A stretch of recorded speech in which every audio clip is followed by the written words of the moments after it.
Good morning. This is Floyd Harvey III, broadcasting live from Mrs. Winfred Morning News. I am here with St. Barbara, the namesake of Mission Santa Barbara, also the Queen of the Missions. She's going to give us the lowdown on all the things Mission Santa Barbara, including the who, what, when, where, why, and how this mission came to be. Tell me, St. Barbara, how did your mission come to be? Well, it all began in the 4th century, when my father Dioscoro had me put to death because he was not happy that I had become a Christian. Oh, I'm sorry. Was that a little too far back in history? Yes, St. Barbara, that's a little further back than you need to go. Oh, well, I see.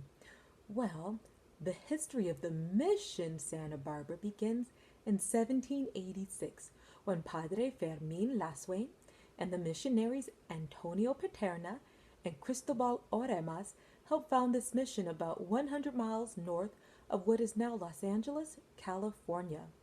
They did this to help expand Spain's influence in the New World. The mission was built near a Spanish fort, and because I'm the patron saint of artillerymen, gunsmith, and pretty much anyone else who works with cannons and explosives, well, the mission and I were a perfect match. That's very interesting. Now, were the Spanish the only inhabitants of the mission? Well, of course not.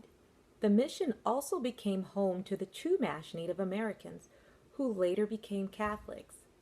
They were very important to the mission's growth because they helped build aqueducts and water systems that are still in place today.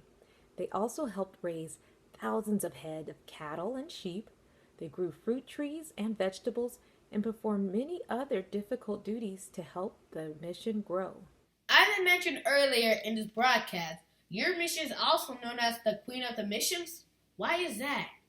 Well, Floyd, that is because Mission Santa Barbara was considered the most beautiful and graceful of all of the 21 missions. You know, I used to be considered a great beauty in my day as well. Do you think it is because it is laid out in a traditional quadrangle that makes it so graceful? I've also heard the artwork and the Morse fountain in front of the monastery wing are interesting sights to see. I just hope no earthquake or tsunamis ruin my visit.